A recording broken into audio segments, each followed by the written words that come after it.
Hello everyone, today's video is all about special purpose acquisition companies or SPACs, which have hit the headlines the last 6 to 9 months. They are all the rage, as it were, in the investment world. So what exactly are they, and what does it mean to you as an investor? Well, a SPAC is basically a shell company. So it lists on the stock market and it's full of investors' money, and it then goes out and finds target companies to acquire, hence the term special purpose acquisition company. Its whole raison d'etre is to acquire other companies because it itself is a shell company. So why does this happen? Why don't the firms that are being targeted, why don't they list themselves? Now what happens is, due to the loose regulatory control in America, it's a lot easier for the firms, the tech firms that are worth often several billion, these new startups or more mature firms, but still when they want to float, rather than go through all the bureaucracy of a full listing themselves, they just get acquired by one of these SPACs, get merged into it. So it's like a reverse takeover, really, because obviously the SPAC is just full of cash, investors' money, it doesn't do anything in trading terms, and it acquires the acquisition company. But really, it's like the acquisition company is the one with all the value. So akin to a reverse takeover. Now, in America, the rules for these things are a lot more flexible and fluid than in the UK, and hence a lot of these businesses are going down the SPAC route in the States, not the UK. So Lord Hill was commissioned by the government to go and have a review last year of the UK stock market to see how it could be made more efficient, more competitive. And Lord Hill came back and he said, look, the UK listing rules in London are very archaic. They've been around for a while. They don't support the flourishing of entrepreneurial tech businesses. They're very staid. And certainly you cannot do the sort of SPAC operation in the UK like you can do in the US. Specifically, if you were to acquire a business in the UK via one of these SPAC cash shell businesses, that is deemed under the UK listing laws as a reverse takeover. Like I've said, that's essentially what it is.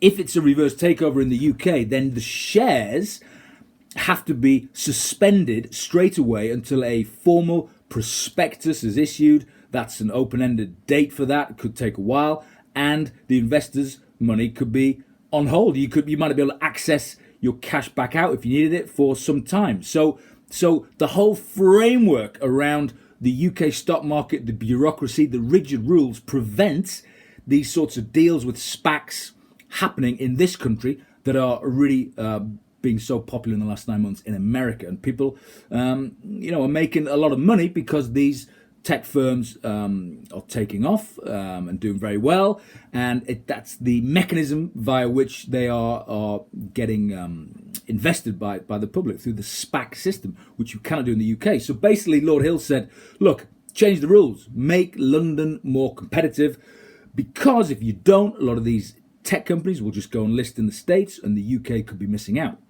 So a prime example is the second-hand car firm Cazoo, which has announced that it will list in New York via a SPAC, not in London, because the rules are so much flexible over there. So the founder of Cazoo, British entrepreneur, he said, no, we're going to go and do it in New York because the support is not there in London for these tech startup entrepreneurs because of the oppressive regulatory regime.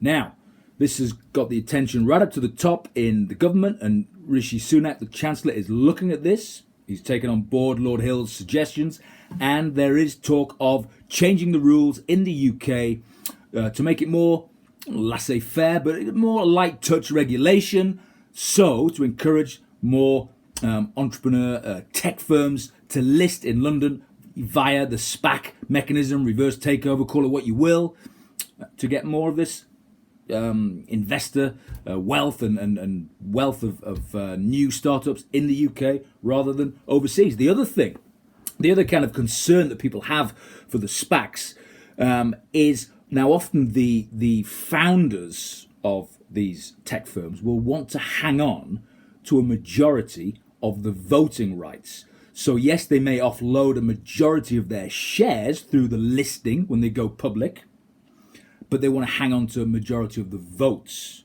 Now, in the UK, again, that's not how it's done here.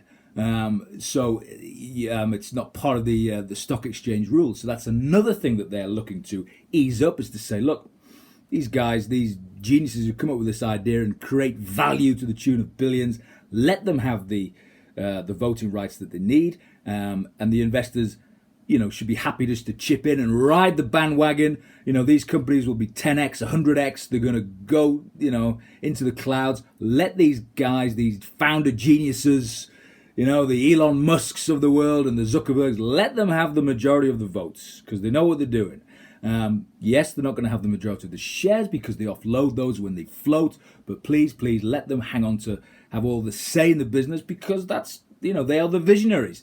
Right now, you can't do that in the London markets. You can in New York. So again, change will be afoot, I would suspect, in London to encourage more tech firms to float here. You see, the FTSE 100 is a very, very sleepy index, and it hasn't moved in 20 years compared to the NASDAQ or even the S&P 500. The FTSE, full of a lot of traditional, banking stocks, defensive stocks, and it's not an exciting index. In fact, the any semblance of tech stocks in the UK tends to be on the AIM. Because they're not even allowed to be listed on the main index for various reasons. Some of these exciting tech stocks in the UK for the reasons that I've mentioned, but the AIM junior market will let them be on there. Now, the whole idea of the AIM when it was launched was to be a springboard to the main index, to say, look, you start out, you list on this junior market, and then one day you become a part of the FTSE 100. But a lot of these firms now that have grown to be massive, like ASOS and Boohoo, have stayed on the junior market because of they don't want to go down the route of all this regulatory nonsense to list on the FTSE 100 in their opinion. So, but if they change the rules, and then they could do it, as well as all these other new ones joining the FTSE via the SPAC mechanism or otherwise. So that's just an overview of what the SPAC is, the Special Purpose Acquisition Company. Basically, you invest in a shell company which has no trade, on the hope that whoever is running this SPAC business will go and find something terrific for you to make money in. That's what they call it. They also call it a blank check business, and they've really hit the headlines the last 9 months. There's been several hundred high-profile deals, principally in New York. All in New York, really, and yeah, they're hopefully, from an investor's point of view, they will start appearing in London. So that's just an overview of the SPACs and where we are in the investment world. If you like this video, please do subscribe right there, and I will see you soon.